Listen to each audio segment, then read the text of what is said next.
This is Hogil, a brand new lawyer struggling to find business. He gets his first client, an absolutely massive prisoner. As he lays out the documents, the criminal just keeps on insulting him. But in the blink of an eye, Hogil leaps towards the criminal and grabs him by the neck. There's something this criminal doesn't know. This person is actually a professional killer, and he messed with the wrong lawyer. On the busy streets of the city, everything seems normal, but a darker business operates in the shadows. It hides behind a charity called the Glory Club, which claims to serve warm meals to the elderly. A club member with a friendly smile hands a flyer to a man on the street. But this is just a front. The Glory Club is a secret organization of assassins, and this is how they mark their targets. Among them is Hogil, a C-rank service provider, considered just a low-level killer. After a job goes wrong, he's left betrayed and bleeding out. Mistaken for dead with a knife in his neck, Hogil can only smile, knowing he barely survived. Just as the cleanup crew is about to dispose of his body, he springs back to life. With the knife still lodged in his back, Hogil makes his escape, deciding he's done with this dangerous life. Looking for a safe and easy career, he spots an advertisement for a law firm and gets an idea. He decides then and there he'll become a lawyer. Thanks to a hidden talent for memorization, he actually passes the bar exam. But the reality of his new profession is not what he expected. His innocent dream quickly warps into a greedy ambition. He imagines himself as lawyer Hogil, declaring that all the country's money will soon be his. 5 months later, however, his dream is in ruins. He's a failed lawyer, broke, and living in an alley. Deep in debt and despair, he stands on the edge of a bridge, ready to end his life. Just as he's about to give up, a call comes in for a high commission case. Hogil takes the job and is led by a guard to meet his new client at a detention center. His client is Joe Duchan, a brutal gangster who sits with an intimidating smirk, casually greeting the man he's hired to defend him. Our protagonist tries to start the consultation professionally, but his client, Joe Duchan, has no intention of making it easy. Duchan immediately shows his contempt by spitting on the floor, forcing the desperate lawyer to bow his head. The scar on Hogil's neck throbs, a grim reminder of the killer he used to be, as he struggles to contain his rising anger. The gangster continues to mock him, completely oblivious to the fact that he's provoking a trained assassin. In his mind, Hogil snaps, imagining himself stabbing a pen straight through Duchan's hand. His fantasy continues as he unleashes a furious barrage of strikes against the gangster. The killer inside takes over, and he imagines himself staring down his terrified client with cold, murderous eyes. In this fantasy, the arrogant thug is reduced to a crying, pathetic mess. This is the real Hogil, the C-rank killer hiding just beneath the surface. But it's all in his head. In reality, Duchan just sees a weak lawyer he can easily push around. The gangster laughs, amused by the pathetic state of the man he hired. Forcing the rage down, our protagonist puts on a subservient smile, needing the money too badly to fight back. As a guard watches, the consultation proceeds. Hogil learns the details of the case. Duchan was involved in a drunken hit and run, and the victim is in critical condition. Even while recounting the event, Duchan remains utterly remorseless. Finally, the meeting is over. Hogil is left shaking, trying to regain his composure. Duchan tells him to get a settlement from the victim's family, no matter what it takes. Tasked with this dirty job, Hogil makes his way to the victim's neighborhood,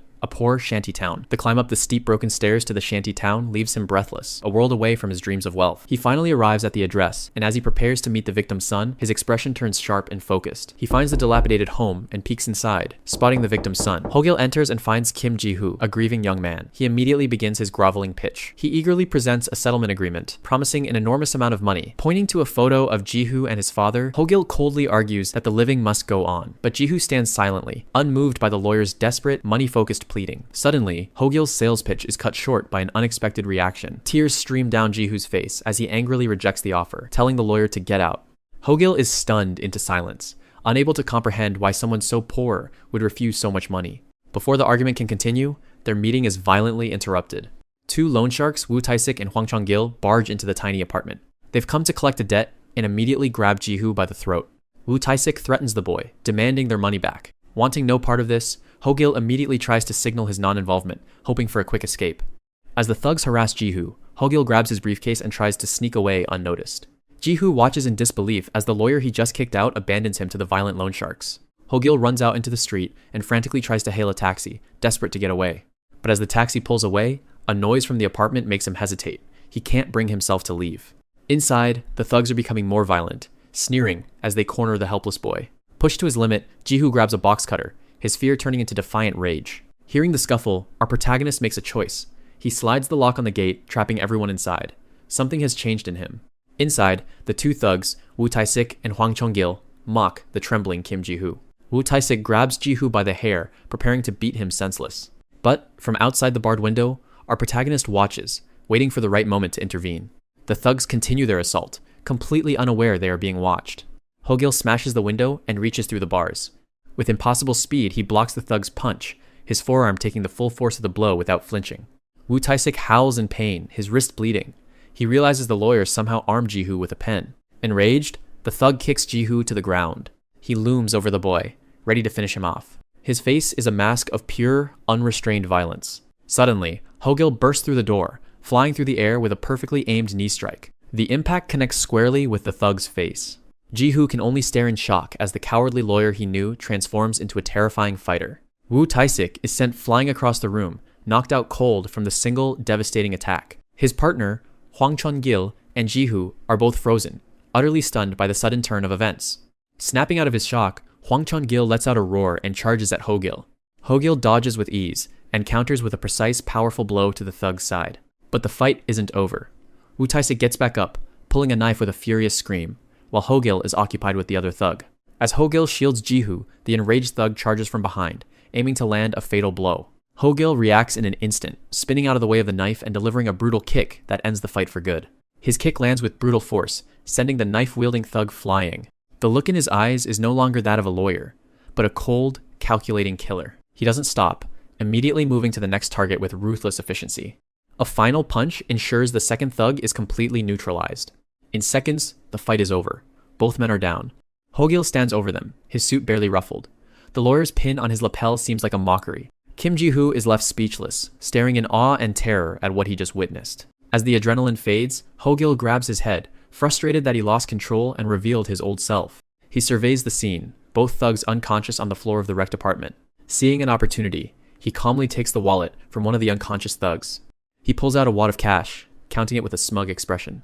He then offers the stolen money to Ji-hoo, telling him to use it for his father's funeral. Hogil explains that this is how the world works, and that a settlement is the only realistic option. Ji-hoo shouts back at him, frustrated and confused by the lawyer's cynical and violent methods. Annoyed, Hogil loses his temper and yells back, telling him to wake up to the reality of his situation. He claims that without money or power, the law is useless, and that the settlement is the only justice he'll get. But as he rants, Hogil seems to be talking as much about his own miserable life as he is about Ji-hoo's. Suddenly, Ji-hoo holds out his own small bundle of cash. It's all the money he has left in the world. He offers it to Hogil, not for a settlement, but for a different kind of service. He looks the lawyer in the eyes and asks him to kill the man who murdered his father. Hogil puts on a disarmingly cheerful face, trying to appear harmless. But his new client isn't smiling. He stares back with dead eyes, holding out the payment for a dark request. This lawyer is no ordinary man. A flashback reveals his true nature. A man skilled in making quick, unseen escapes. Hogil explains his unconventional methods, snatching a payment before making a run for it, leaving his client bewildered. His demeanor suddenly shifts. The goofy facade vanishes, revealing the cold, calculating eyes of a professional. He lays out his twisted plan. First, he'll take the gangster's money to act as his lawyer. Then, once the target is vulnerable, he'll take him down, fulfilling his contract with the victim. Hogil's eyes gleam, picturing the double commission he's about to earn from both the perpetrator and the victim's family. Ji-hoo listens, his expression hardening. He has made his decision and there is no turning back. The weight of his request seems to hit him, and he turns away in grief. In a surprisingly gentle gesture, Hogil offers him a handkerchief. Sometime later, Ji-hoo follows the lawyer's instructions, searching for his office. He finds himself staring up at a decrepit building full of shady businesses, not the kind of place he imagined a lawyer would work. Stealing his resolve, he walks down the filthy, dark hallway. As he approaches the office door, a loud crash suddenly erupts from inside. Startled, Ji-hoo spins around, his instincts screaming that he's walked into something dangerous. His eyes land on the sign for the Bune Hogil lawyer office. He's found it, but the sound from within sends a chill down his spine. His fear quickly turns into cold resolve. This was a mistake. Believing he stumbled upon a simple thug's den, he dials 112 to report the crime in progress. But Ji-hoo's eyes are sharp and calculating. He's not just a grieving son, he's testing the man he's about to hire.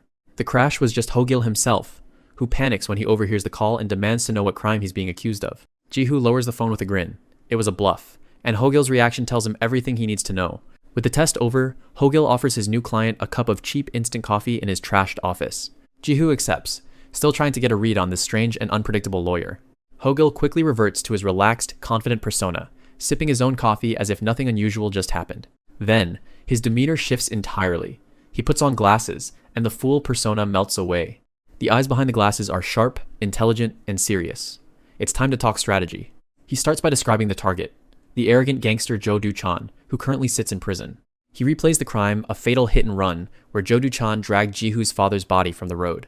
Hogil excitedly explains that he's found a critical flaw in the case against him. Showing Ji-hoo the CCTV footage, he points out a key detail that will be the centerpiece of his legal argument. He proudly slaps his hands down on a mountain of case files. Ji-hoo is stunned, realizing this man has done an incredible amount of research. Hogil gives a smug grin, completely confident in his abilities. Then, for dramatic effect, he grabs his head, complaining about how difficult it all was. But he assures Jihu that his plan is absolutely perfect. He leans back, ready to explain the brilliant legal strategy he's devised.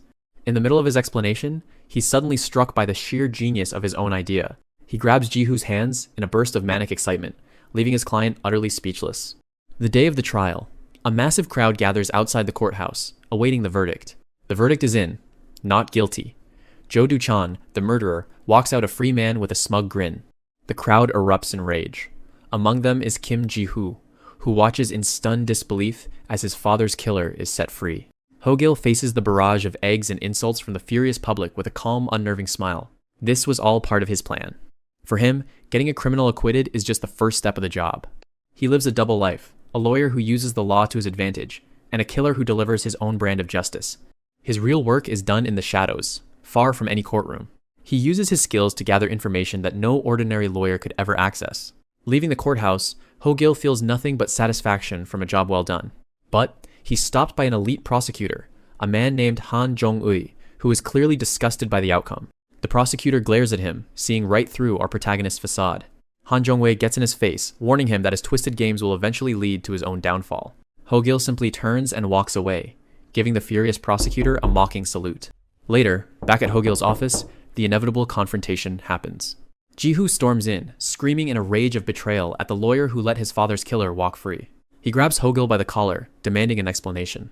But Hogil remains perfectly calm, stopping Jihu's tirade with a simple tap to the forehead. He tells the furious Jihu that the legal defense was just phase 1. The main event is about to begin. To explain, he pulls up the CCTV footage of the accident, preparing to show his client what true justice looks like. Hogil replays the CCTV footage from the night of the hit and run, focusing on the wrecked car. He explains his discovery to Jihu, who listens with a mix of confusion and hope. Hogil points out that the police and prosecution missed the most crucial clue. It wasn't in the driver's testimony, it was in the car's suspension. He explains that the weight of the driver affects the height of the car's body. Jihu's eyes widen as he begins to understand the insane brilliance of this deduction. Hogil shows a comparison, footage of the car before the accident and footage after. The car's height is different, meaning the weight of the person in the driver's seat changed. The implication is undeniable. Jo Du-chan wasn't the original driver. Someone else was in the car. Jihu bows his head, completely humbled. He had judged Hogil as a common crook, but the man is a genius. This meant that Jo Du-chan was just the fall guy, put in the driver's seat after the real culprit had already committed the crime. And Hogil had used this fact not to find the true killer, but to create enough doubt to get his client acquitted. Jihu can hardly believe it. This entire time, the acquittal was just a calculated move. Hogil smirks, immensely proud of his masterstroke. But he's not done yet. Night falls over the city. The time for legal tricks is over. Back in the office, Hogil walks over to his dusty bookshelf. He reaches for a specific book, a novel called A Cold Night. He pulls it, and the entire bookshelf swings open, revealing a secret passage. Jihu stares into the darkness, completely speechless. What he thought was a law office is something else entirely. The room is a secret armory, packed to the ceiling with firearms, explosives, and tactical gear. This is where the lawyer's real work gets done. Hogil taps him on the forehead, snapping him out of his shock. It's time for the real mission briefing. In the armory, Hogil lays out the enemy's entire command structure for Jihu on a whiteboard. He explains that Jo Du-chan is just a mid-level enforcer. The real target, the one who ordered the hit and run, is still unknown. Jihu clenches his fists, his desire for revenge now aimed at the entire organization. With the plan set, our protagonist begins to gear up. The lawyer disappears, and the C-rank killer takes his place. Behind the red visor of his helmet, his eyes are cold and focused. He's ready for the hunt. Meanwhile, the target is making himself easy to find. The scene shifts to a high-end Chinese restaurant. Jo Du-chan and his entire tattooed crew are having a lavish party to celebrate his freedom. He arrogantly boasts to his underlings, gloating about how he fooled the legal system. He throws his head back and laughs, feeling completely untouchable. He shares a smoke with one of his lieutenants, reveling in the details of his escape from justice. With a vile smirk, he pulls out his phone, already focused on his next criminal enterprise. A man sits stripped and beaten, his face a mask of pain and humiliation. He's forced to kneel before a group of gangsters who mock him and film his suffering. Stripped of his savings and his dignity, the victim begs for his money back. But the gang's leader, Jo Du-chan, just watches with cold indifference. He scoffs at the man's pleas, telling him his investment simply went bad. Suddenly, a subordinate reports something that catches Jo Du-chan off guard. The entire room turns to the entrance, where an unexpected visitor has arrived. Behind a red helmet, a pair of sharp, determined eyes scan the room. It's a delivery driver. He announces his arrival, but the gangsters are confused they didn't order anything. Two of them approach the driver, Hogyl, their smiles hiding their suspicion. They grab him, their friendly demeanor gone in an instant. Jodu-chan orders them to find out who's under the helmet. Hogyl realizes his cover is blown. The plan has gone wrong. As they try to force his helmet off, they have no idea what they're about to unleash. In an instant, Hogyl strikes. The helmet flies off as he lands a devastating blow. Before anyone can react, he's already moving on to his next target. The entire room erupts as the gang charges forward, but they're just a mob against a professional. He weaves through their attacks, each movement a precise and brutal counter. A heavy fist connects, shutting one of them down instantly. He follows through with a powerful kick, dropping another gangster to the floor. Jodu-chan can only stare in disbelief as his men are taken down one by one. In a matter of moments, it's over. Hogyl stands alone, surrounded by unconscious bodies. With the fight finished, he turns his attention back to the gang leader, a cold, mocking smile on his face. The gangster Jodu-chan looks down on the delivery man, Hogyl, mocking his skinny frame. Our boy finds himself completely surrounded by Jodu-chan's crew, trapped with no way out. Our boy knows he is cornered. But when he looks up, his expression has completely changed, replaced by a cold, predatory smirk. A memory flashes through his mind. A hellish training where he was gassed and forced to fight in a locked cell. It was a brutal daily routine that gave him an inhuman tolerance for pain and chaos. Back in the present, Hogyl reaches into his delivery bag, his hand closing around something inside. He grins like a madman, his face twisting into something utterly inhuman. He pulls out not a tear gas canister, but a military-grade flashbang grenade. Before the goons can even react, the grenade detonates, flooding the room with a blinding light. In the chaos that follows, Hogyl stands with his arms wide open, thinking he is Krollo from Hunter x Hunter. Our boy also flashbangs himself though. Even the half-naked victim is like, bruh. The thugs are scattered across the floor, writhing in pain, and some begin to breakdance even. R realizes that wasn't the smartest idea. This big old dude is absolutely pissed. One of them grabs a chair, ready to smash it over Hogyl's back. They try beating him up with chairs and such. Another goon hugs him from the back, Ayo. Instead of being defeated, Hogyl's eyes glow with a terrifying red light, a hint of the monster they've awakened. The fantasy shatters, replaced by the grim reality. Hogyl, completely untouched, dismantling them with ease.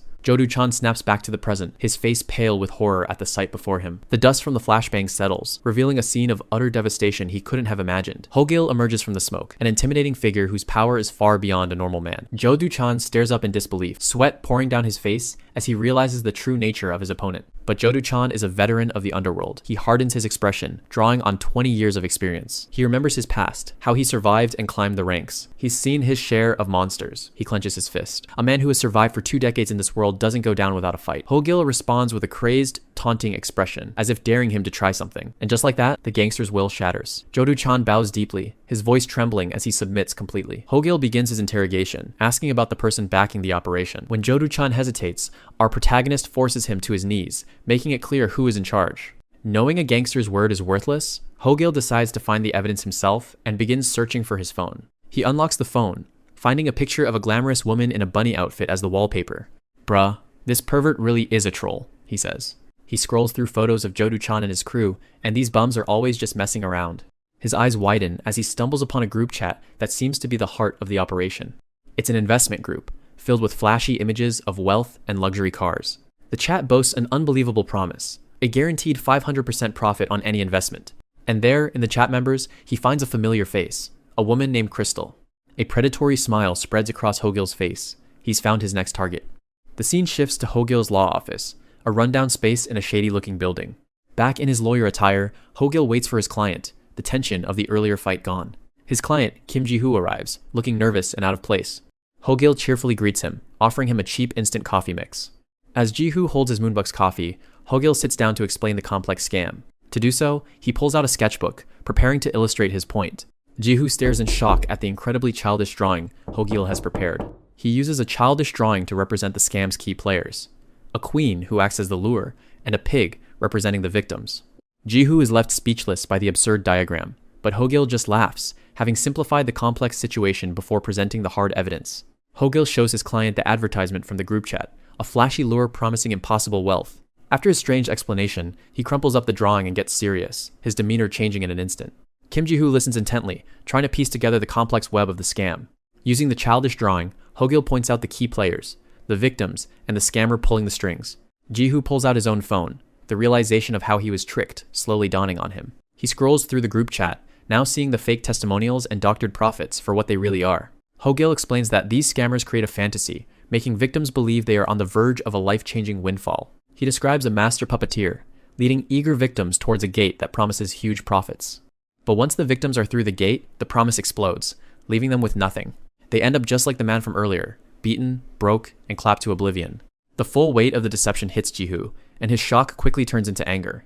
He clenches his fists, determined to get justice, and says they have to catch them. Hogil listens calmly, his plan already in motion. He knows that to catch the shark, you first need the right bait. Our protagonist points to his drawing again, explaining that the key to the whole operation is the decoy. He then pulls up the profile from the group chat, preparing to reveal the decoy's identity. Jihu leans in, confused, as our protagonist explains that this person is the fisherman who lures in the victims. Our protagonist's eyes narrow, focused, and intense. He's found the weak link. He shows the phone to Jihu, who looks on in shock, asking if this is really her. The decoy is Crystal, a famous streamer known as the Ghost, because her real identity is a complete mystery. She's the face of the scam. Hogil explains that, because no one knows her true identity, she's the perfect person to act as the face of the scam. He seems taken aback, asking if Jihu is saying she's so famous that even he would know her. Jihu confirms it, explaining her nickname, the Ghost, comes from the fact that no one knows her name, age, or location. Hogil understands. To catch a ghost, you can't use conventional methods. You need a monster. With a smug look, he confidently declares that catching a fisherman is the first step to reeling in the big fish behind them. Hogil pulls up her live stream, pointing her out to confirm she's the target. As they watch the stream together, Hogil puts on his glasses. Bro is getting down to business. To the world, she's an untouchable ghost, but to Hogil, she's just another fish in the sea. A predatory grin spreads across his face. The hunt for the ghost has just begun. In the Seoul prosecutor's office, Han Jong-wi, an elite prosecutor who never loses, is furious. All the evidence against the gangster Jo Do-chan has completely vanished. His subordinates gossip amongst each other about what happened. They can't believe their star prosecutor has been defeated. Han Jong-wei's mind races. He knows this wasn't just a simple data error. It was a targeted attack on his case. A single name comes to mind. The rookie lawyer who was defending Jo Do-chan, Hogil. He remembers their confrontation from before, wondering if anything stood out. Wasting no time, he gets on the phone with a clear order. Find out everything there is to know about Hogil. His expression hardens. This has now become a personal battle, and he will not lose. Meanwhile, the topic of conversation in another office is Crystal, a massively popular streamer known for her beauty and philanthropy. Hogil brings her up to his assistant, Jihu, who seems completely uninterested in the subject. Hogil simply says he needs to meet her because she's a ghost, an untraceable figure involved in their current case. After Hogil finally calms down, Jihu explains his true intention. This date isn't for fun. It's an investigation. And then he drops the real bombshell. He doesn't need to go on the date. He just needed her personal information, which he plans to give to someone else for an undercover mission. He looks at Hogil, explaining that a young, normal-looking guy is the perfect candidate to infiltrate her organization. The realization hits our boy like a truck. Hell isn't just going after Crystal. He wants him to infiltrate her entire organization. And the target of this operation, Crystal, stands confidently in the city, unaware that her carefully constructed world is about to be invaded. Our protagonist lays out the plan. To catch the real masterminds, they can't just go after Crystal. They have to infiltrate the entire operation. He explains that Crystal is part of a larger network, a stock manipulation scheme run through a private reading room controlled by a mysterious figure known as the King. Jihu is speechless, realizing he's being asked to walk directly into a den of sophisticated criminals. But Hogil is ecstatic, already celebrating his own brilliant strategy before it has even begun. He reassures Jihu that everything will be fine, giving him a confident thumbs up. And so, late into the night, at their rundown office, the mission prep begins. Hogil gets to work, his fingers flying across the keyboard like he's playing Valorant. From the sidelines, Jihu watches with a mix of fear and awe. The goofy lawyer has transformed into a master forger right before his eyes. Stealing his nerves, Jihu resolves to see this through. For his father's revenge, he'll do whatever it takes. The work is grueling.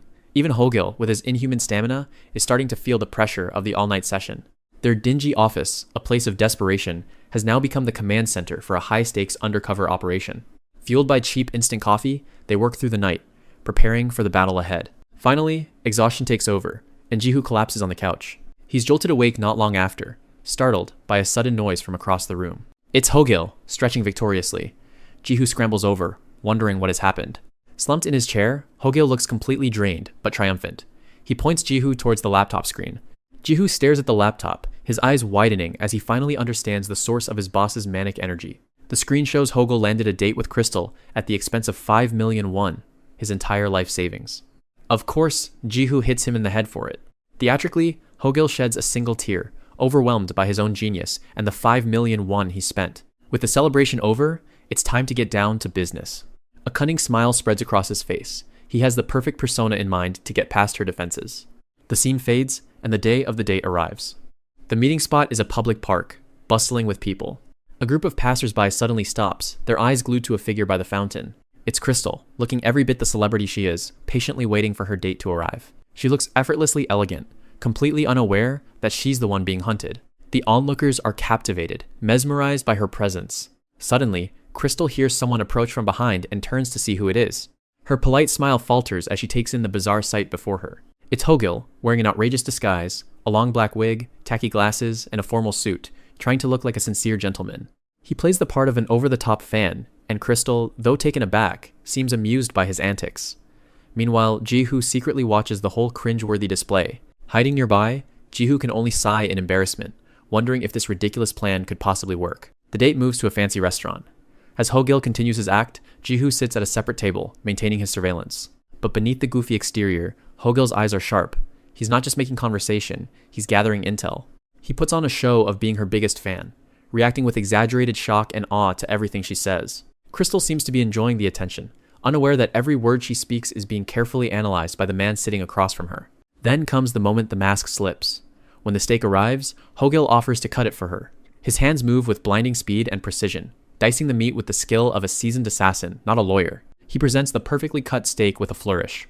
From the next table, Ji-hoo watches in horror, realizing that this display is a chilling reminder of Hogil's deadly past.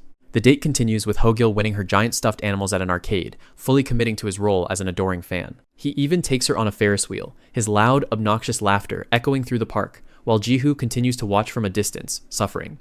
Finally, as the sun sets, the date comes to an end back where it started. They stand before the fountain, and Hogil prepares to say his goodbyes, his performance almost over. Crystal gives him a polite bow, thanking him for the day, and Hogil sends her off with a final, theatrical farewell. The moment Hogil returns to the office, Ji-hoo confronts him, furious. He can't believe they wasted all their money and time on what seemed like a pointless, embarrassing charade. Ji-hoo gets right in Hogil's face, demanding to know if he had fun. Our boy just listens calmly, letting him vent. But then, our boy's expression shifts. He quietly asks Ji-hoo how long the car trip was from the park to Crystal's home. The question hangs in the air, stopping Ji-hoo's rant cold. Ji-hoo is confused. He answers that it was an hour, but he doesn't see the relevance. He still thinks Hogil is playing games, unable to grasp what's happening. That's when Hogil's entire demeanor changes. The foolish fan disappears, replaced by a cold, calculating investigator. Ji-hoo, still agitated, yells that, of course it was an hour, as that's what Crystal told them. Hogil smirks. That's the first clue. She wasn't lying about the travel time. He continues, his voice sharp and intense. She made 2 mistakes. He replays the date in his mind, focusing on every small detail he observed. The goofy act is gone, replaced by the cold, calculating investigator. Her first mistake, Hogil explains, was the coffee she was holding when they met. He brings up a photo of the cup. The logo reads, Paran Coffee, a critical error, he notes, because that specific brand doesn't have a single store in all of Seoul. Ji-hoo starts to see the picture. The coffee brand places her outside of Seoul. Hogil adds that the ice in the cup was almost completely melted and the holder was wet. This confirms her 1-hour travel time was accurate. But that wasn't her only mistake. Hogil recalls another detail he picked up during the date. His hitman training allowed him to smell it, even through her expensive perfume, the distinct scent of industrial dye powder. With those 3 pieces of data, a 1-hour travel radius, the location of Perrin coffee shops, and proximity to dye factories, Hogil pinpoints her exact location on a map. He finally understands. Our boy wasn't just guessing. He was a human GPS, tracking his target with nothing but his senses. Our boy explains that Crystal is part of a cell organization, a team of specialists who are experts at destroying evidence. They set up temporary bases for their operations and then vanish, burning everything to the ground so that by the time police arrive, there's nothing left. This is why they couldn't find any evidence in their original hit-and-run case. They are dealing with professionals. He concludes that to catch the real culprits, they have to go deeper. They have to join the organization. Hearing this, Ji-hoo's anger transforms into determination. He eagerly asks what he should do next. With newfound resolve, he declares he's ready to do whatever it takes to get his revenge. Our boy seems momentarily hesitant, perhaps weighing the danger he's about to put his young assistant in. But seeing Ji-hoo's conviction, he makes his decision. The mission is a go. He leans in close to brief Ji-hoo on the specifics of the dangerous undercover operation. This is the first step towards bringing down the entire criminal network. Suddenly, Hogil is sent flying, as if he's been slapped with incredible force. He screams in pain, knowing Ji-hoo's plan is absolutely cooked. Late at night, at an isolated dyeing factory, the base for a dangerous gang. A sharp knock breaks the silence. Someone has come looking for them. The unexpected visitor is not welcome, and inside, a fist clenches in anger. A thug swings the door open, his face a mask of irritation and suspicion. But instead of a threat, he's greeted by a smiling young woman, or so it seems. The scene flashes back to earlier.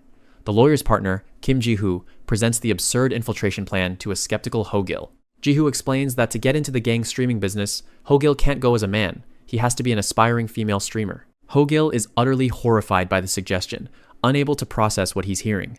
But Ji-hoo is completely serious, gleefully holding up makeup brushes to begin the transformation. After some work, Ho-gil looks in the mirror, barely recognizing the woman staring back at him. With the disguise complete, Ji-hoo jokingly tells Ho-gil to practice his new persona on him. Back in the present, the thug is completely disgusted by the sight of this supposed... He lashes out, trying to grab her, but Ho-gil's instincts kick in and he dodges effortlessly. Enraged at being dodged so easily, the thug begins screaming at her. But Ho-gil doesn't even flinch, meeting his rage with a cold, determined glare of his own.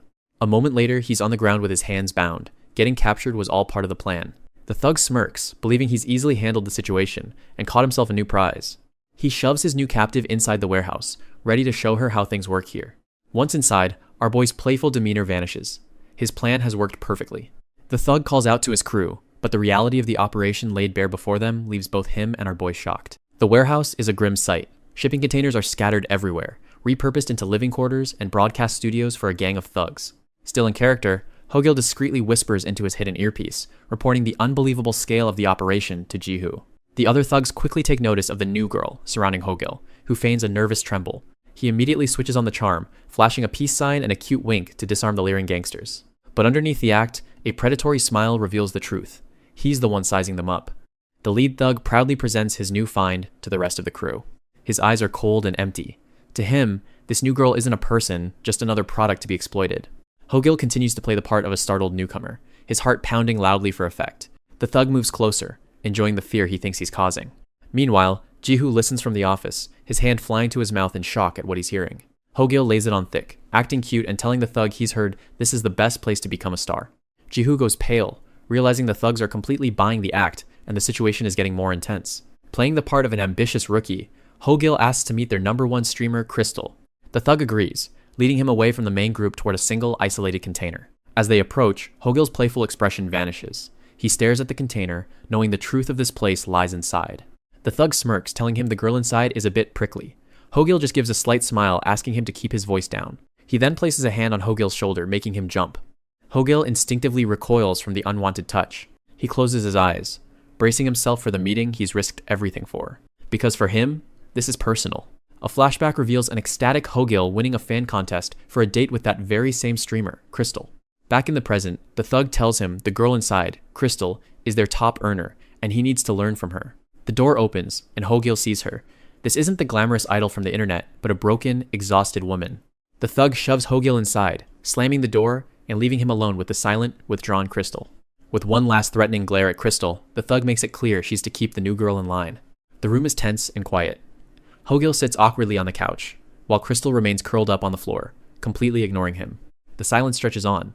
This is clearly not the star treatment Ho-gil was expecting. Remembering Ji-hoo's advice to find common ground, Ho-gil decides to try and break the ice. His attempt is a complete disaster. He awkwardly asks if she's depressed, and she immediately snaps, calling him a crazy bastard.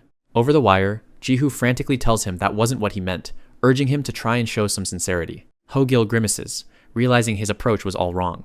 With a smirk, he decides to ignore Ji-hoo's advice and follow his own instincts. Ji-hoo practically begs him through the earpiece not to go rogue, but it's too late. Ho-gil switches topics to soccer. Instantly, Crystal's dead eyes flicker with a spark of life. The two connect, launching into a passionate discussion about teams and players, the grim reality of the room momentarily forgotten. Ji-hoo can only listen in stunned silence, completely baffled as to how our boy managed to turn things around.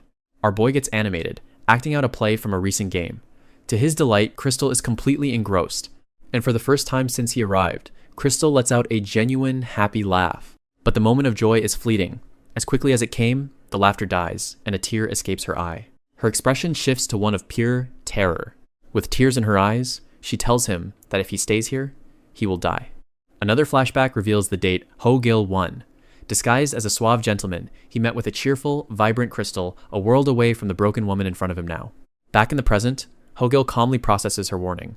He understands the situation is even more dangerous than he imagined. He tries to get more information, asking what she means, but Crystal is too consumed by her fear to explain. She reaches out to him, her hands trembling as she begs him to listen. She pulls him into a desperate hug, holding on tightly. As he stands there stunned, she whispers again, telling him about the horrors that happen in this place. She glances nervously at the CCTV camera in the corner of the room, knowing they are always being watched. Hogil is left speechless, the genuine terror in her eyes confirming his worst suspicions. But in the tense moment, his hand accidentally knocks against a nearby mug. The cup of hot coffee goes flying, arcing through the air in slow motion. It splashes directly onto Hogil's chest. He cries out in pain as the scalding liquid soaks through his shirt. Crystal's fear for him immediately overrides her own. She panics, worried he's been seriously burned. She rushes to find something for him to change into, leaving Hogil on the floor, dreading what comes next. To his horror, she returns with one of her skimpy streaming outfits. She insists he take off his wet clothes immediately, but Hogil adamantly refuses, knowing it will expose his identity. Frustrated by his refusal to cooperate, Crystal sighs, deciding she has to take matters into her own hands. With a determined look, she lunges forward and grabs the hem of his shirt, ready to pull it off herself, and Hogil knows this won't end well. A frantic struggle breaks out between Crystal and our boy, who is still disguised as Hyorin. Crystal, trying to help, ends up in a messy fight on the floor. Hogil panics, desperately trying to stop her without revealing his true identity. Suddenly, Crystal freezes. During the struggle, she pulled his shirt aside and saw something that stopped her cold. Her eyes widen in shock. She can't believe what she's seeing. Hogil reveals the massive, gruesome scars. Thinking fast, he stays in character, putting on a pained smile and preparing to spin a tragic backstory for Hyorin to explain the wounds. His story works. Believing he's a woman who has endured a horrific past, a sympathetic Crystal embraces him. Hogil plays along, shedding tears as he buries his face in her shoulder, relieved that his cover is safe for now. Meanwhile, in an interrogation room, the gangster Jo Du-chan is losing his mind, screaming like a madman in his handcuffs. He raves to the officer about a crazy lawyer who single-handedly took down all of his men, unable to believe what happened. Just then, the door to the interrogation room opens. A man in a sharp suit walks in, calmly announcing he's a bit late. The sight of this man, Han Jong-ui, instantly shuts Jo Du-chan up. His face drains of color, and his eyes go wide with shock and fear. Han Jong-wei takes a seat and begins to calmly review the documents related to the incident, ignoring the gangster for a moment. Jo Du-chan leans forward, his bravado gone, now cautiously explaining the situation to his terrifying boss. Han Jong-wei listens, his sharp eyes fixed on the report. The idea of a simple lawyer possessing such combat skills is highly suspicious, and it has captured his full attention. Jo Du-chan finally understands the kind of monster they've provoked. The tough gangster breaks down, trembling and crying in sheer terror. Han Jong-wei stares intently. The pieces are starting to connect in his mind. He reviews Hogil's profile. On paper, he's just a lawyer, but the photo, showing him smiling next to a known criminal, suggests otherwise. Han Jong-wei's eyes narrow. This isn't some random attorney. This is a professional, and he's just entered Han Jong-wei's territory. Meanwhile, back at the studio, our boy, still disguised as Hyorin, forces a cheerful attitude, trying to lighten the mood after the emotional moment. Crystal watches his act from the couch, unconvinced. She tells him his cheerful persona is outdated and unconvincing. She then playfully shows him a more modern, cute pose, trying to teach him how to act like a real streamer. Crystal suddenly stands up, her back to him. Her entire demeanor changes, and our boy senses something is wrong. Her face is now filled with a deep, haunting fear. She's decided to tell him the truth about the place he's infiltrated. Our boy places a hand on her shoulder, but she begins to tremble, warning him that their boss is not just a criminal, but a monster. She speaks of him with pure terror, her voice shaking as she describes the man who rules their world. The scene shifts to Crystal's story. She explains that their boss, Han Jong-ui, was the leader of the infamous Vipers gang. Hogil is left speechless, realizing he's not just dealing with a corrupt agency, but the empire of a legendary killer. Crystal continues, her voice trembling.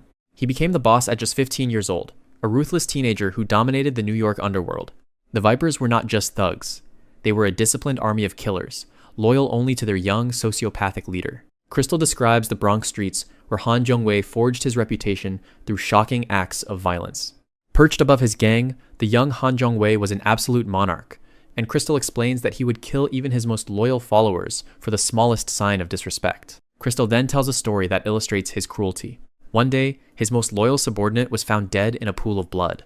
The subordinate's only crime was knocking on Han Jong-wei's door twice, an act the young boss interpreted as being rushed. For that minor offense, he was brutally murdered without a second thought. He stood over the man he had just killed, holding the murder weapon without a trace of remorse. Eventually, the law caught up with him, and his bloody reign in the Bronx came to an end. But even in custody, his psychopathic nature was on full display. He would mock his captors with a terrifying grin, showing off a tongue he had surgically split to look like a snake's. When he was finally brought to trial, he stood before the judge, seemingly defeated. But it was all part of a plan. He was just waiting for the right moment to make his move. With a sickening smile, he bit down and severed his own tongue, spitting blood on the floor. As guards rushed to restrain him, his plan was already in motion. He had created the perfect excuse to be moved from prison. He was immediately transferred to a nearby hospital for emergency treatment. Under guard, he lay in his hospital bed, seemingly incapacitated and no longer a threat. The guards stood watch outside his room, completely unaware of the monster they were dealing with. But when they finally checked the room, it was empty. Han Jung-wei had vanished, having jumped from the 8th floor window and disappeared into the night. The guards could only stare in disbelief at the open window, wondering how anyone could survive such a fall. Down below, bloody footprints led away from a crushed car. He had not only survived, but had simply walked away. After that incident, Crystal explains, Han Jung-wei vanished from the US and resurfaced in Seoul, Korea. He killed a random person, stole their identity, and underwent extensive plastic surgery to erase his past completely. He became a ghost, building a new criminal empire from the shadows under a brand new face. The story ends. Hogil now understands the true nature of the man he's up against. Hogil's expression is grim. His infiltration just became infinitely more dangerous. He comforts the trembling Crystal, who is still haunted by the horrors she knows. Crystal warns him that if the boss's identity is ever leaked, he won't just kill the person responsible, he'll hunt down and murder their entire family. With a sad smile, Crystal then teaches him a secret signal, a finger heart to be used as an emergency warning if the boss ever appears. Both of them are shocked into silence, the reality of their situation sinking in. Suddenly, a commotion erupts outside. Thugs are scrambling, and the atmosphere in the studio instantly becomes tense. Hogil whips his head around, his instincts screaming that something is wrong. And then, the devil himself walks in. Han Jung-wei, the man from the stories, has arrived. Hogil freezes, his blood running cold. The monster Crystal just warned him about is standing right there. Han Jung-wei's sharp eyes scan the room, and for a terrifying moment, his gaze seems to linger on Hogil.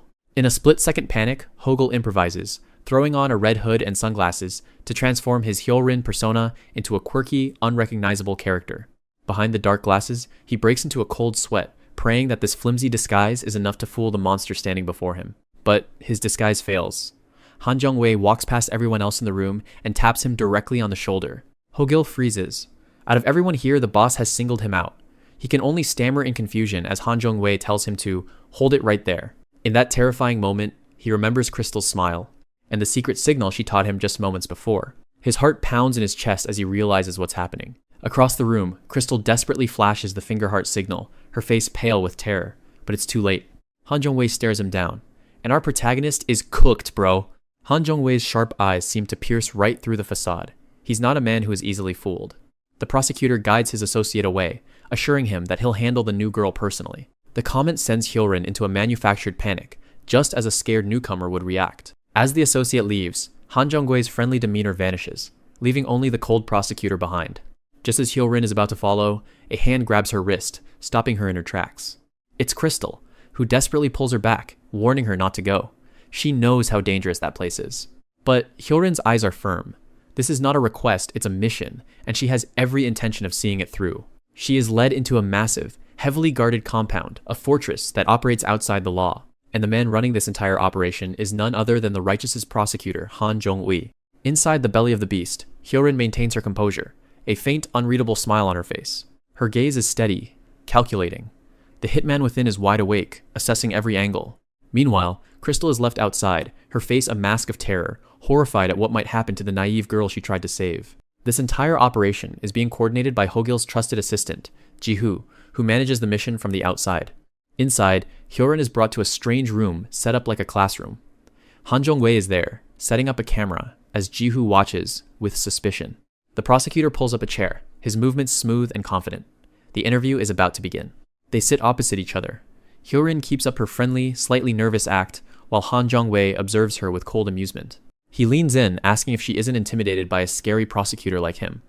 Hyorin feigns surprise, playing her part perfectly. Satisfied with her reaction, he closes his eyes, believing he has her completely under his control. In a show of dominance, Han Jung-wei snatches Hyorin's bag away from her. He rummages through it, telling her he needs to confirm something. All the while, he maintains a smug, condescending smile. He's enjoying her fear. Watching from a remote location, Hogil's assistant, Kim Ji-hoo, starts to panic. This wasn't part of the plan. Han Jung-wei looks down on her, his expression making it clear he sees her as something insignificant. Hyorin points a trembling finger, demanding to know what he thinks he's doing. It's a performance of a lifetime. Ignoring her protests, he asks for her ID card. He wants to know exactly who she is. Back in the control room, Kim Ji-hoo can only watch in horror, screaming as the situation escalates. The prosecutor's eyes scan the ID, his gaze sharp and analytical. He holds up the resident registration card. The name reads Hyorin, a clever combination of Hogyeol's real last name and his female alias. Our boy collapses into his chair, utterly defeated. He was sure the mission is a failure and their identities have been blown. But then, Han Jung-wei does something unexpected. With a smirk, he starts loosening his tie. Hyorin shrinks to the floor in feigned terror, crying out and asking why he's taking his clothes off. Her panic quickly turns into forced, manic laughter, trying to de-escalate the bizarre situation. The prosecutor stands before her, his suit jacket and shirt now gone, revealing a torso covered in intricate tattoos. This is no ordinary prosecutor. He leans over her, a predator cornering his prey, ready to assert his absolute control. Suddenly, his phone buzzes, breaking the tension. He looks at the screen, his expression shifting to one of genuine surprise. In that split second of distraction, Hyorin's mask drops. The terrified girl is gone, replaced by the cold, sharp gaze of the hitman Hogyeol. Ignoring the call, Han kneels down and takes a picture of her ID card, securing his leverage. He moves in close, their faces just inches apart. The psychological battle has reached its peak. On the phone, Kim Ji-hoo pleads with Hogyeol, reminding him that if he had just lived quietly, his father would still be alive. Hyorin listens from a grimy bathroom, sitting on the toilet lid. Her face is a mask of cold contemplation. She bites her lip, a flicker of the deadly hitman showing through the disguise. The mission is becoming personal. Ji-hoo begs him to put Han Jung-wei in prison, not to become a murderer himself. He wants justice, not just revenge. Back in the present, Hyorin emerges from the bathroom, her expression now carefully neutral. She puts on a bright, innocent smile, ready to continue playing her part. However, she's immediately cornered by a group of thugs. The leader tells her it's time for her welcome party. One of the men immediately gets aggressive, grabbing her. But this is a fatal mistake. Before Hyorin has to act, Crystal intervenes, pushing the thug's hand away and telling him to stop. She sacrifices herself, going with the thug leader in Hyorin's place. Hyorin can only wave goodbye. While Hyorin maintains a cheerful facade, Crystal's face is a mask of pure terror. She knows what awaits her. The thug leader leads Crystal into a dark, isolated room. She stands there silently, resigned to her fate, as he prepares to assault her. He looks her over with a predatory gaze, seeing her only as an object for his use. She drops to her knees, grabbing the thug's leg and begging him to spare Hyorin, just this once. Her plea is met with a vicious kick that sends her sprawling across the floor. The thug leader looms over her, his voice dripping with venom. He makes it clear he intends to have his way with both of them tonight. But just as he moves in, a voice from the doorway stops him dead in his tracks. Hyorin stands there, her hands on her hips, casually telling him no. The fear is completely gone from her face. The thug, initially charmed by her audacity, grins and approaches her, reaching for her hair. Hyorin playfully points a finger at her head, a silent warning that he's about to cross a line. Thinking she's just playing hard to get, the thug boasts that this is his room and he does what he wants. Hyorin's playful demeanor vanishes, replaced by a gaze so cold and sharp it could cut steel. Enraged by her defiance, the thug slams the heavy door shut, locking them inside. Crystal screams, thinking they're trapped, but Hyorin doesn't even flinch.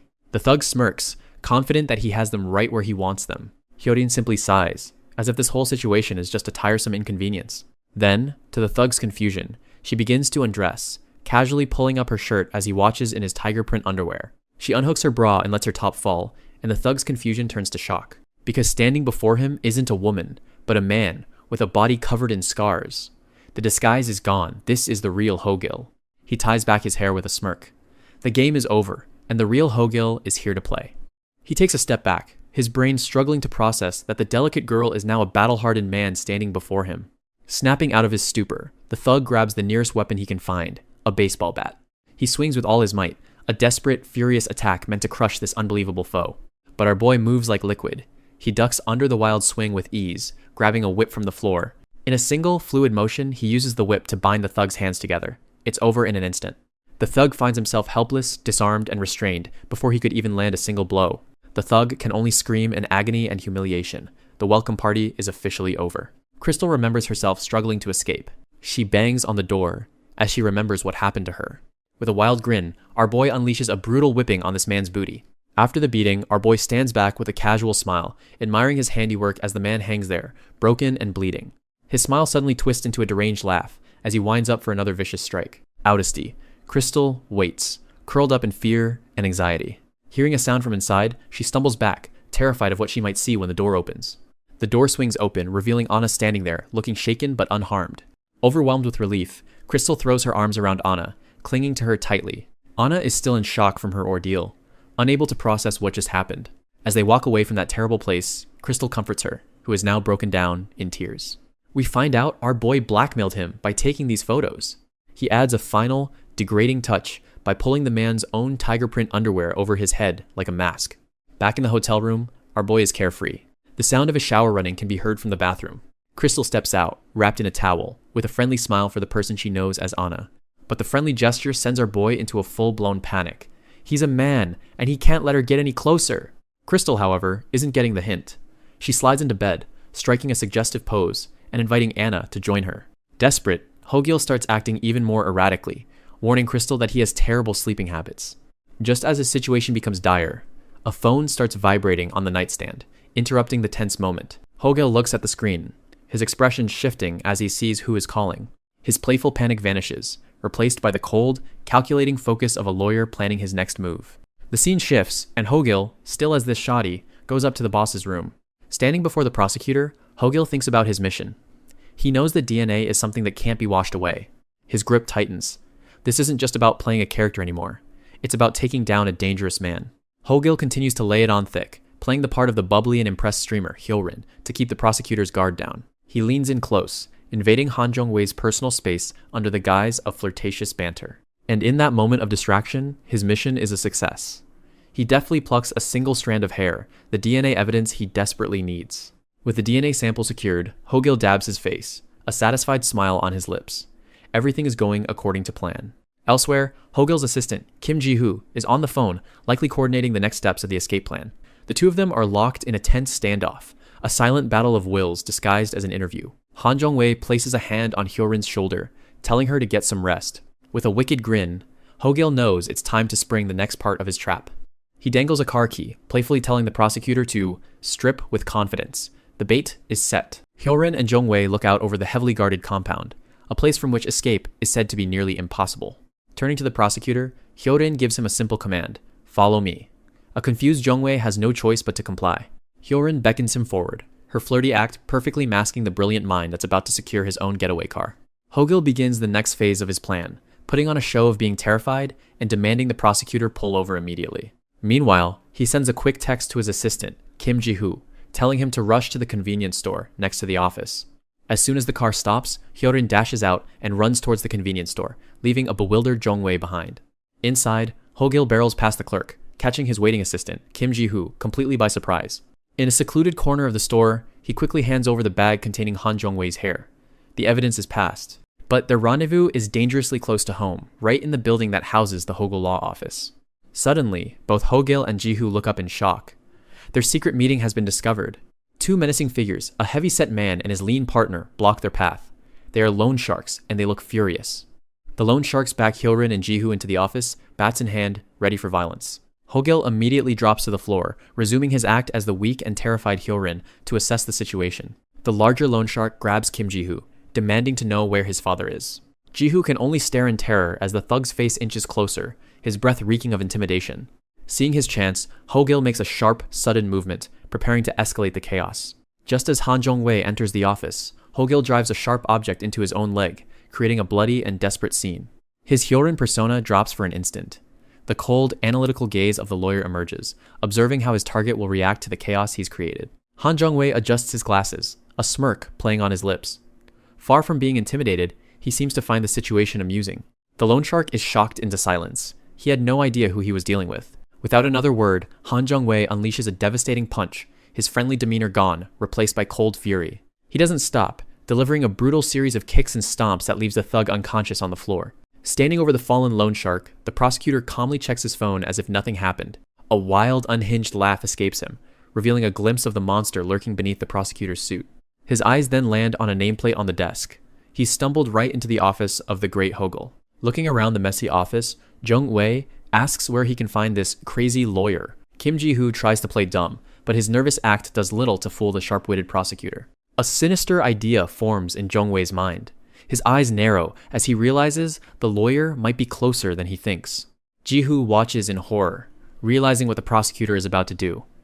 If a phone rings in this room, they're finished. Jung-wei smiles. He's going to call Ho-gil's number and see who answers. In a panic, Ji-hoo lunges forward to snatch the phone, but Jung-wei easily shoves him away. The prosecutor effortlessly blocks the desperate attempt, tossing Ji-hoo aside like a rag doll. With no one to stop him, Jung-wei begins to dial, his eyes gleaming with anticipation. Ji-hoo screams, trying to create a diversion, but the prosecutor calmly continues dialing the number. He looks over at Hyo-rin, his mind racing.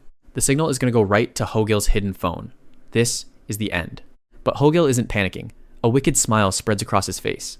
He was prepared for this. Just as Jung-wei's finger is about to press the call button, using a hidden phone, Ho-gil calls Jung-wei's number at the exact same millisecond, jamming the line and creating a busy signal. The trick works.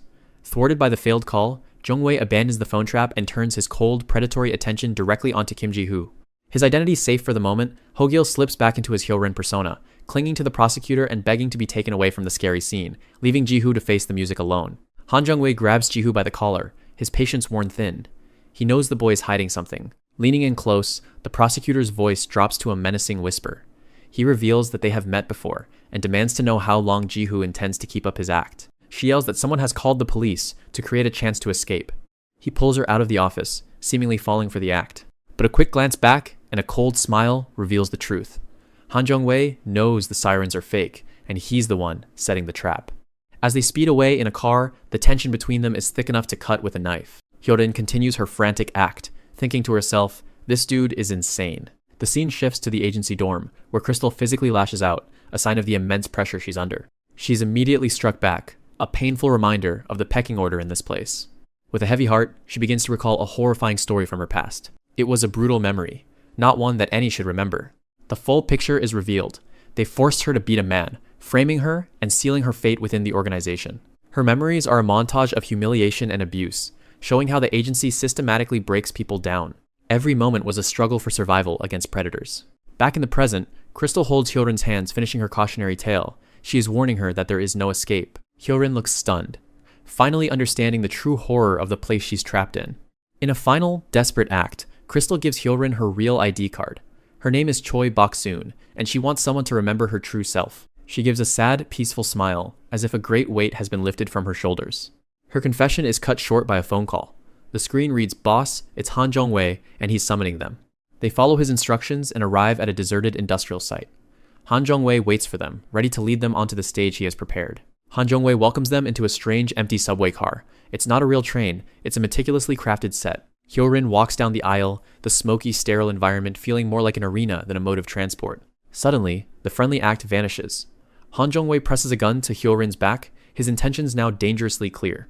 But Hyo-rin doesn't flinch. He remains eerily calm, his eyes fixed forward as he analyzes the weapon and the situation. As Han Jung-wei's monologue continues, Crystal shouts in denial, unable to process the shocking truth being revealed. With his cover completely blown, Ho-gil rips off his wig. The disguise is gone, revealing his true masculine form to everyone in the room. Crystal covers her mouth, her mind reeling from the shock of the reveal. Her eyes widen in horror and betrayal. The kind woman she knew as Hyo-rin was a lie all along. Han Jung-wei explains Ho-gil's double life, connecting him to the case as a phantom image of his lawyer persona looms over him. He then turns his attention to the distraught Crystal, whispering poison in her ear and twisting her feelings of betrayal to his advantage. He places the gun in her hand, giving her a choice, and pushing her to take what he calls revenge. Han Jung-wei urges her to shoot the filthy human who deceived her, attempting to manipulate her into pulling the trigger. Her mind flashes back to a memory of Hyo-rin, the smiling friend she thought she had. She recalls a happier time, playing a VR game together, a memory now tainted by the harsh reality. Back in the present, Ho-gil quietly asks her if she really believes Han Jung-wei's lies. Torn between the two men, Crystal breaks down completely, screaming in anguish while Han Jung-wei films her torment. Finally making her choice, Crystal raises the gun and takes aim, pointing it directly at Ho-gil. Seeing this, Han Jung-wei lets out a wild, triumphant laugh, certain that his cruel psychological game has succeeded. But in a stunning twist, the shot isn't for Ho-gil. Crystal has turned the gun on Han Jung-wei, who collapses to the floor. The scene freezes on the sound. A hollow times click. The gun was empty. The shot was a bluff. With a smirk, Han Jung-wei easily disarms the stunned Crystal. He was never in any danger. Han Jung-wei points the gun at the terrified Crystal, who falls to the floor, her hope draining away. Ho-gil jumped in, taking 2 bullets for the maiden. Looming over them, Han Jung-wei explains that this was always how it would end, with our boy's downfall. With a chilling smile, our boy puts the empty gun to his own head, saying, "There are only 2 bullets left." Our boy takes advantage of his shock and dances the gun away. He lands and strikes an innocent, mocking pose, taunting the prosecutor for his failed attempt. Han Jong-wei is speechless, his perfect plan shattered in an instant. But the fight isn't over. At his signal, the doors of the train car slide open to reveal a dozen armed thugs, blocking the only exit. As he removes his glasses, Han Jong-wei's eyes are wide with madness and victory. The real trap has just been sprung. Our boy sits calmly wrapping his wound with some bandages. They surround him, assured it's an easy win. Han Jong-wei leans in, mocking Ho-gil for his apparent helplessness. But Ho-gil isn't helpless at all. He grabs onto one of the handles and rips it off. He throws it on the ground to distract them. The lights turn off, and he eyes one of the goons. Ho-gil continues his assault, striking with precision at their vital points, ensuring they stay down. One of the men panics, screaming into the void that he's seen a ghost, unable to comprehend who or what is hunting them. He thinks to himself, "I've heard of this. This is echolocational." But the truth is, our boy is just using a simple VR headset. Bro thinks this is VR chat. With his advantage revealed, he makes short work of the remaining thugs, clearing the room in seconds. But Han Jong-wei isn't scared. He smiles, flicking open a lighter. This is exactly what he wanted. He tosses the lighter into the air. He hadn't just brought men. He had brought gasoline. The subway car erupts into an inferno. Meanwhile, outside the burning subway, Crystal desperately bangs on the door of the shipping container they're trapped in, her cries for help going unheard. Inside, the remaining thugs are engulfed in flames, screaming. Ho-gil rips off his headset, his expression hardening. The fire changed everything. This wasn't part of the plan. Han Jong-wei, however, remains perfectly calm. He didn't start the fire to kill Ho-gil. He started it to create the perfect stage. His calm demeanor cracks, revealing a manic psychopath underneath. Surrounded by fire and death, for the first time in his life, Han Jong-wei finally feels alive. Ho-gil is furious. He yells that Han Jong-wei is completely insane for trapping them in a burning coffin. Han Jong-wei just laughs, showing off his freaky little tongue. Bro wants to fight to the death here. Trapped in the burning subway car, Ho-gil struggles to stay conscious. The heat is immense, and the smoke is thick. The flames erupt around him, searing and relentless. He's being burned alive. But his opponent, Han Jong-wei, approaches with a casual air. He mockingly suggests they put out the fire first, complaining that the heat is bothering him. Jong-wei then pours water onto his hands, a strange gesture that only adds to his unsettling demeanor. He carefully wets a piece of cloth and covers his mouth, perfectly prepared to withstand the smoke he created. Ho-gil, however, is at his limit. He collapses to his knees, gasping for air as his lungs fill with smoke. Jong-wei calmly stands over him, enjoying the sight of his opponent suffocating. Just as Ho-gil weakens, Jong-wei lunges, seeing his opportunity to strike. He slams Ho-gil's head against the floor. A brutal, merciless attack. Ho-gil cries out in pain as Jong-wei follows up with a punch directly to his face. Suddenly, an object smashes through the subway car's window from the outside. A fire extinguisher clatters onto the floor, thrown into the middle of their life or death struggle. Help has arrived in the most unexpected form. Through the broken window, Crystal yells for him to grab it. It's his only chance. With a final burst of strength, Ho-gil lunges for the extinguisher. He gets to his feet, extinguisher in hand. A smirk crosses his face as the tables have now turned. Without hesitation, he unleashes a blast of foam, extinguishing the flames around him. The inferno dies down. Jong-wei is now on the ground, and Ho-gil stands over him. Ho-gil tosses the empty extinguisher aside. With the fire gone, his advantage seems clear. But as the two men face each other in the gloom, Ho-gil is about to find out what kind of monster Jong-wei truly is. A memory flashes, showing Han Jong-wei as a clean-cut prosecutor, delivering a precise, disciplined strike. He was previously a boxer. Back in the present, both display explosive power going blow for blow. Ho-gil manages to block the first punch, but he can already feel the shocking difference in his opponent's strength. By the way, you should like the video. He dodges and attempts to counter with a kick, using his own agility against the prosecutor's brute force. But Jong-wei is too fast. Ho-gil lands awkwardly, his leg now bleeding from a previously unseen wound. Ho-gil's eyes widen in disbelief. He was cut on the nose as well.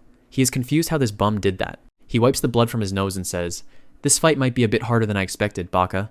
Jong-wei grins. Holding up his fists, he is ready for HTE next round. Suddenly, Ho-gil moves hella fast, and this boy is cooked. He unleashes a flurry of kicks and punches, completely overwhelming his defenses. Jong-wei closes the distance, driving forward with a final, decisive punch aimed straight at Ho-gil's face. Ho-gil raises his arm to block, but blood splatters everywhere. Something terrible happened. Then, the truth is revealed. A blade slides out from the brass knuckles. This was never just a fistfight. Ho-gil looks down to see the knife buried in his side. A clean, deep stab that he never saw coming. Jong-wei looks up with a triumphant, crazed expression. He reveals the weapon's true form, an Apache revolver, a knuckle duster, knife, and gun all in one. The shock hits Ho-gil harder than any punch. He's been completely outplayed, facing a weapon he couldn't have imagined. With our boy defenseless, this psycho starts spamming the trigger. Bro does not know crosshair placement. He's bleeding, but his eyes show he's far from defeated. A vision appears before him, a woman in a bunny suit. Bro, what is this random panel? Jong-woo lunges forward with a look of pure sadistic joy. The two trade brutal blows. Jong-wei is a skilled fighter, forcing our boy back. Jong-wei lands a heavy punch right on our boy's existing wound, trying to end the fight. But Hogyl improvises, grabbing a fire extinguisher and blasting it directly in Jong-wei's face. Using the chaos, Hogyl bypasses his guard and closes the distance for an attack. But bro just gets hammered down by Jong-woo. The scene flashes back to the murder of Ji-hoo's dad. A dark road, years ago. HSI father lies injured after a hit and run. Inside the car, a younger Han Jong-woo watches with cold curiosity as his associate panics beside him. The victim, Kim Ji-hoo's father, struggles on the pavement, his life slipping away. With his last breath, he thinks only of the son who is waiting for him to come home. Jong-woo runs him over with a crazy smile. This dude is an absolute psycho. A memory surfaces of a heartbroken Kim Ji-hoo, wailing at his father's funeral. Back in the present, Jong-woo has our boy pinned, ready to deliver the final blow. Get this freaky dude's tongue off my screen. We've seen it enough, guys. Our boy manages to slide underneath his gyat and spins the pole. The fight isn't over. With a powerful kick, Hogyl sends the prosecutor flying backwards. Jong-woo comes back swinging, but Hogyl expertly dodges every blow. Hogyl explains the fatal flaw of Jong-woo's weapon.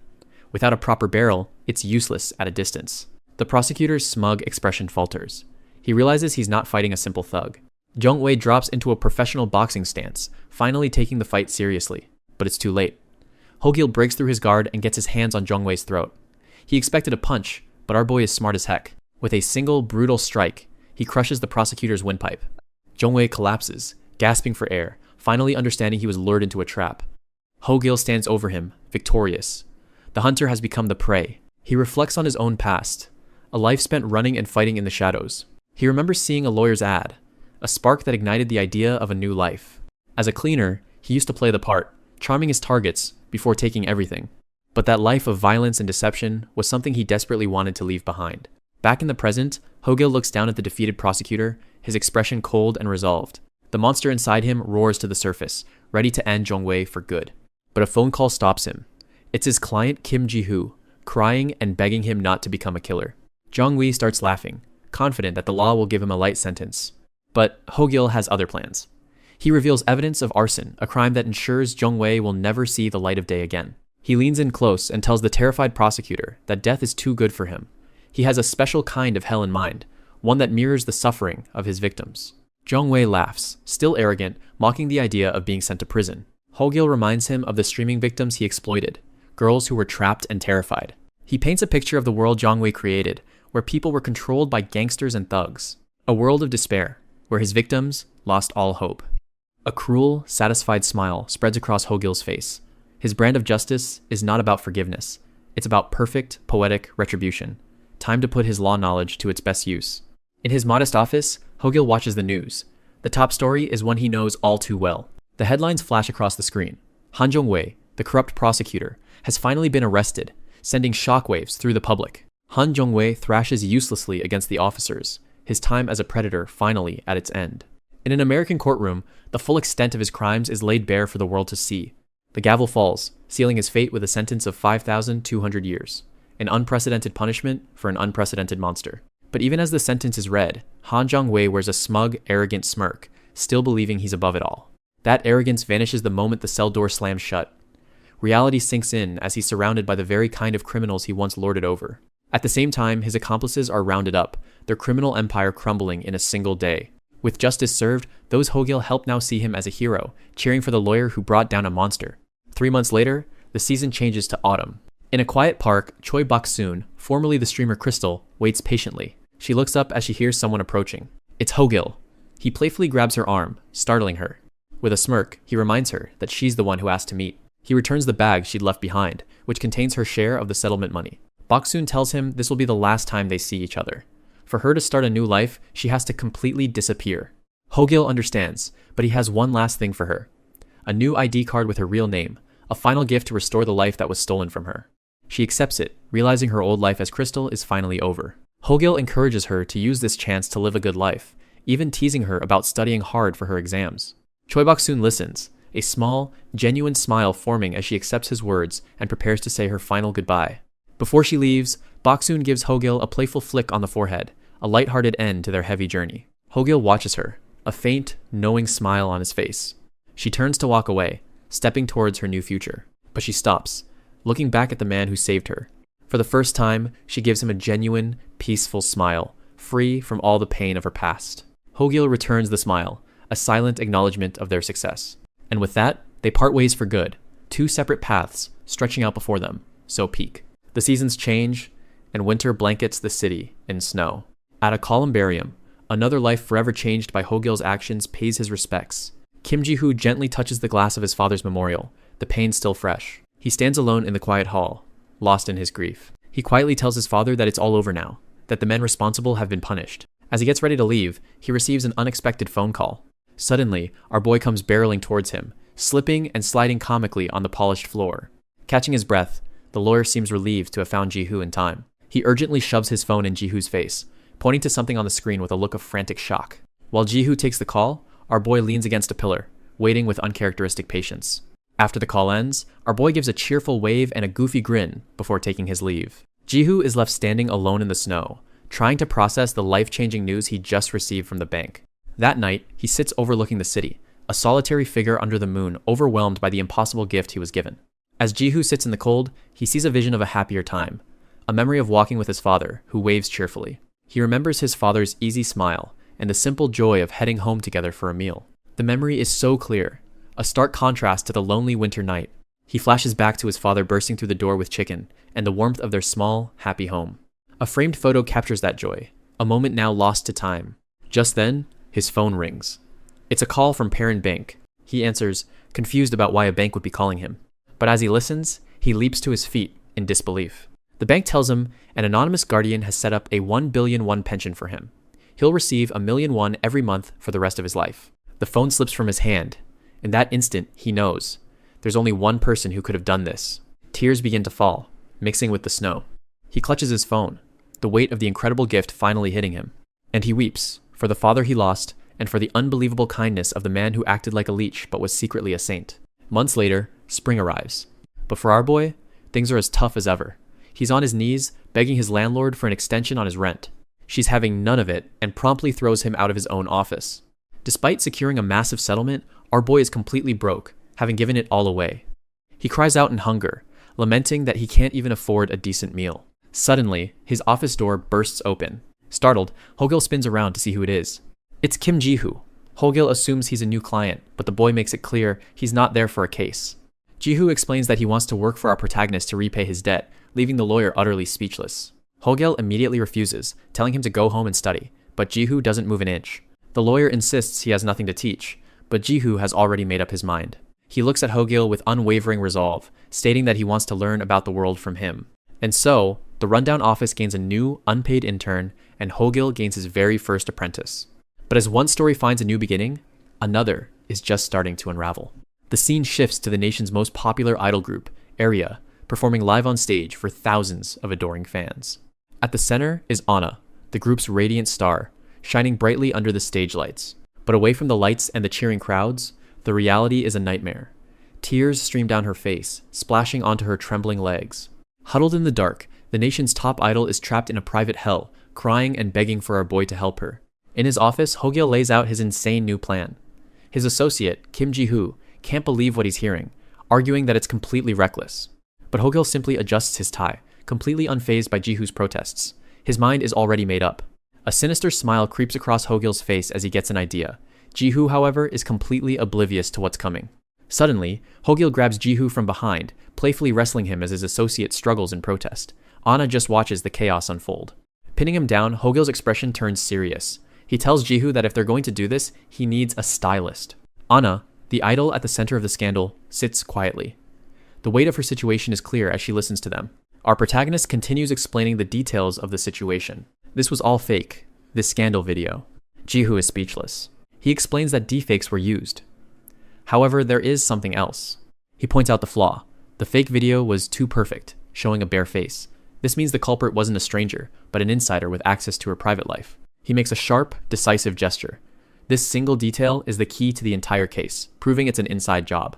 Ji-hoo listens, thoughtfully stroking his chin as he processes the logic. The insane plan is starting to make sense. As part of his investigation, our protagonist reviews photos of Anna's public image, a confident and playful idol on stage. He also looks into the other members of her group, Arya. From their social media, they appear to be close friends. Every member projects a perfect, friendly image to the public, but our boy knows the culprit is hiding among them. A confident smirk plays on our boy's lips. He's ready to execute his plan. Inside, the CEO of the agency is having a meltdown, berating yet another manager who has failed to handle the crisis. An employee shows him the plummeting stock prices, and the CEO's face twists in anger.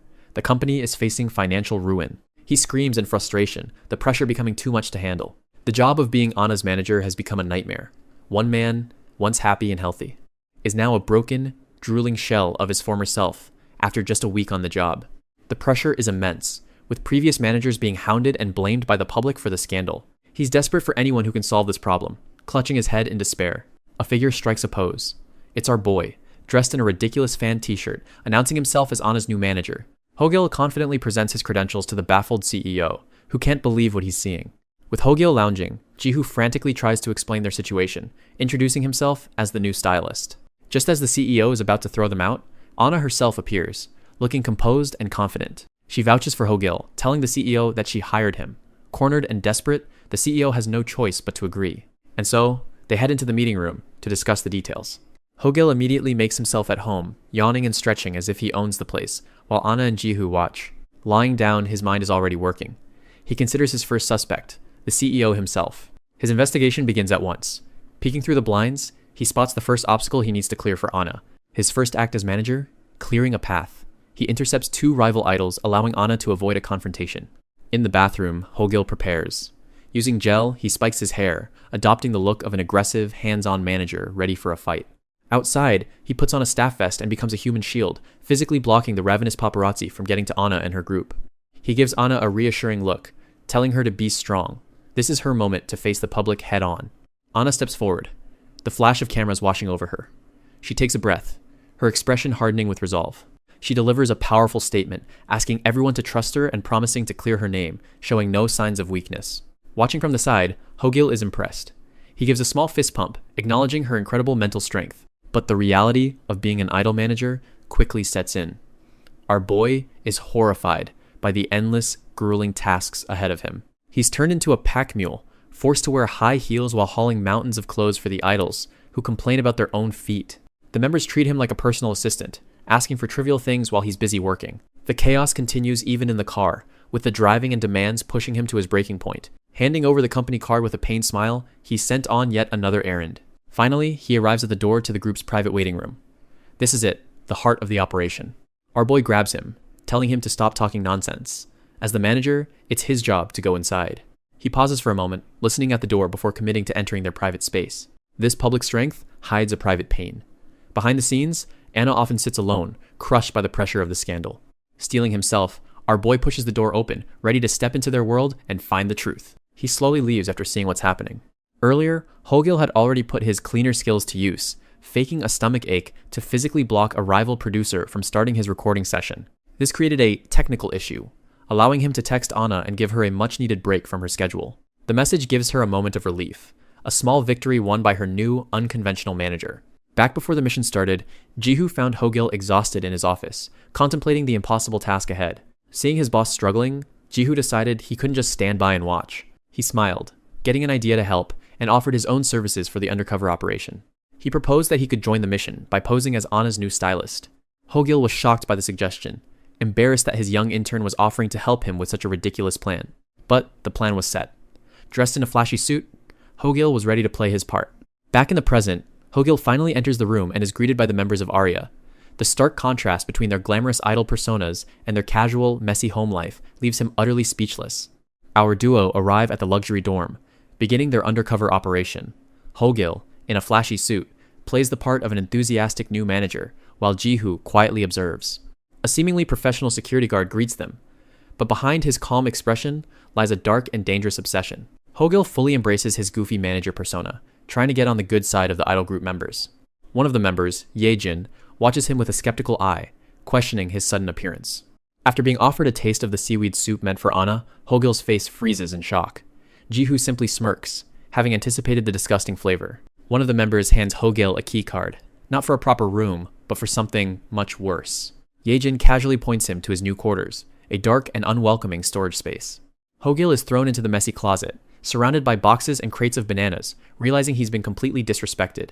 Night falls over the glamorous apartment building, but inside, a sinister plan is unfolding. Stuck in the storage room, Hogil complains to an inflatable dummy. Shout out to you if you know where he is from. Suddenly, a noise from outside catches his attention. His playful demeanor vanishes instantly. Thinking he's being kicked out, Hogil bursts out of the closet, demanding to know what's going on. But the commotion isn't about him. He finds the other members panicking around Anna, who has collapsed on the floor in pain. As he listens to their story about a surprise party, our boy's instincts kick in. He senses that something is deeply wrong. The scene rewinds, showing the members presenting Anna with a birthday cake and a table full of food, explaining it was all a surprise for her. Forced to play along for the camera, Anna sits down to eat the seaweed soup they prepared, unaware it's been tainted. She takes a bite of the soup, her expression showing the immediate, sickening taste of wasabi and mustard hidden within. While Anna is left sick and miserable, the other members gather to take a smiling selfie, completing their plan to sabotage her before a big party. Back in the present, Hogil listens to the members' fake story about Anna's indigestion, but his sharp gaze shows he isn't buying it. Back in the storage room, Hogil relaxes while Jihu begins to connect the dots, explaining that Anna's collapse wasn't an accident. Jihu calmly lays out the evidence, revealing the cruel and calculated nature of the other members' surprise party. Our protagonist is stunned as he listens, realizing the seemingly innocent birthday celebration was actually an act of sabotage. Jihu shows him a photo from the party's livestream. Anna was forced to eat on camera, unable to spit out the tainted food without damaging her reputation. He explains that the other members planned it all, deliberately giving Anna the doctored soup to cause severe indigestion. As proof, Jihu pulls an empty tube of wasabi from the trash, the secret ingredient used to poison Anna's meal. But the bullying didn't stop there. The members carefully frame their selfies to make Anna look as sick and swollen as possible. Jihu then shows him the social media post where they uploaded the unflattering photos of Anna for the public to see. The post is framed as a loving birthday message, but its true purpose is to publicly humiliate Anna and ruin her image. The comment section is flooded with hateful messages, with people mocking Anna's appearance, just as the members intended. Our protagonist's expression hardens. The time for playing the fool is over. He's ready to hunt the real culprits. The other members are already planning their next move, heading to a party hosted by a powerful CEO, the same party Anna was supposed to attend. Our protagonist prepares to follow them, determined to find the person behind the deepfake video at the CEO's party. Dressed for the party, Yejin and another member get ready to leave, confident that their plan has succeeded. They walk past the security guard in the lobby, who bows politely, giving them no reason to suspect his true intentions. But Jihu stops Hogil, warning him that his flashy appearance will draw too much attention at an exclusive party. He convinces Hogil that the priority is to stay and protect Anna, who is now alone and vulnerable in her room. Alone, and still suffering from the poisoned soup, Anna sits huddled on her couch, completely unaware of the approaching danger. Reluctantly agreeing, Hogil changes into a ridiculous pair of pajamas and prepares to spend the night in his storage closet room. As Hogil sets up his makeshift bed, Anna appears. She tells him there's no need to sleep on the cold floor. Despite her own sickness, she brings him a proper blanket and pillow, showing a small act of kindness in the cold dorm. Our protagonist drifts off to sleep, in the quiet, uncomfortable storage room, the night seemingly peaceful. But as he sleeps, a different kind of quiet has fallen over the apartment, the dangerous kind. In the present, Anna lies in bed, too sick to move and unable to find comfort. She weakly reaches for her phone, but exhaustion and pain overwhelm her. Her hand falls as she drifts into a restless sleep, leaving her completely vulnerable. Suddenly, a sound at her door jolts her awake. She gets up to check, her heart pounding. She opens the door and freezes in terror. It's the security guard, his smile gone, his eyes cold and empty. He steps into her room, revealing the knife in his hand.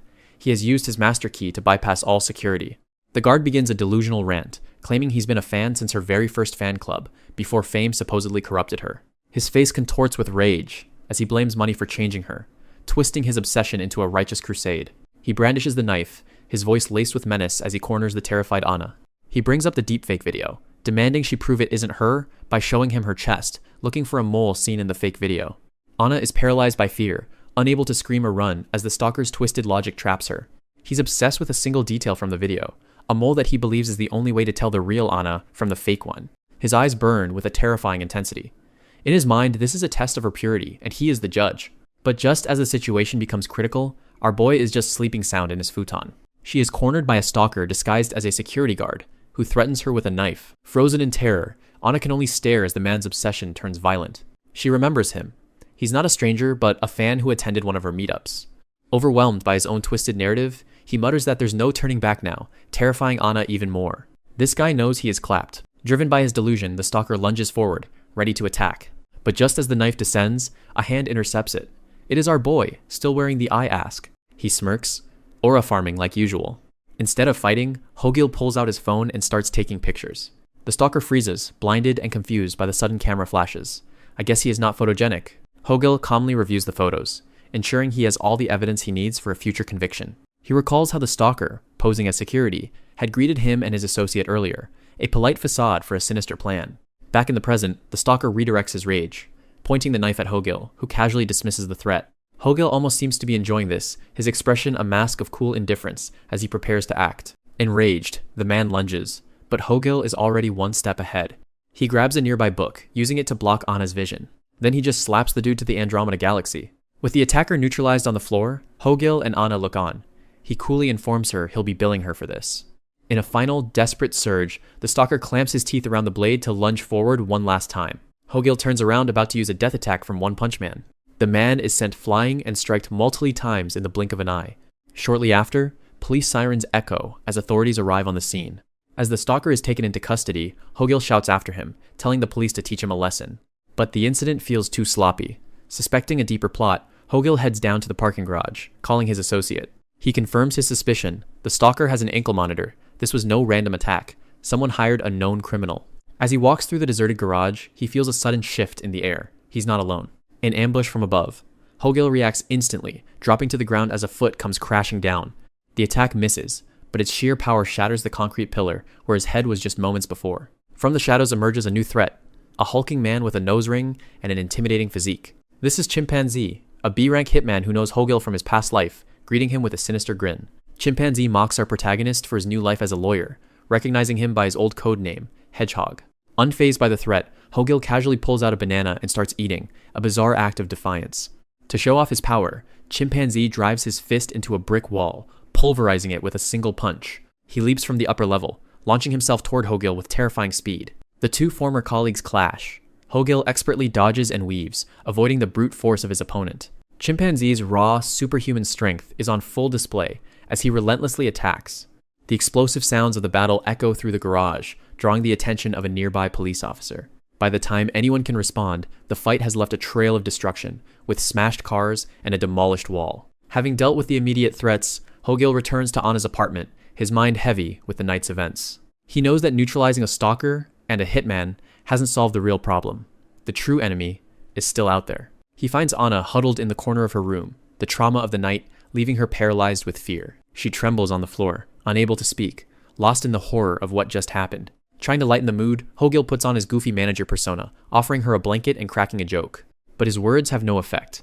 The silence that follows catches him completely off guard. Anna rises to her feet, her expression making it clear that his jokes are not what she needs right now. For the first time, the legendary hitman is flustered, unsure of how to handle a victim's raw fear. He makes one last attempt at humor, suggesting they order food on the company card, but his words fall flat. Looking into her eyes, he finally understands. This isn't a problem he can fight his way out of. Suddenly, Anna reaches out and grabs his hand, her grip tight and desperate. With tears in her eyes, she asks him to sleep with her because she's scared, and our boy is in a danger-roused situation.